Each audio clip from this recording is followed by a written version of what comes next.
Sule akhirnya ungkap statusnya dengan Memes Prameswari. Selama ini bungkam, komedian Sule akhirnya buka suara terkait statusnya dengan Memes Prameswari.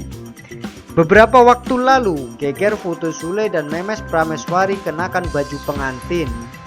Sule menegaskan jika foto dirinya bersama Memes Prameswari berpakaian pengantin hanya untuk keperluan syuting. Hal itu diungkap Sule saat menjadi bintang tamu di tayangan Sweet Daddy Trans TV Senin 31 Oktober 2022. Saat diminta klarifikasi, Sule sempat mengelak hingga buat Wika Salim dan Denny Cagur kesal. Tapi jawab dulu Kang Sule mah, ucap Wika Salim. Ini kalau ditanyain suka belok-belok. Itu bener apa enggak sama Memes? Timpal Denny Cagur.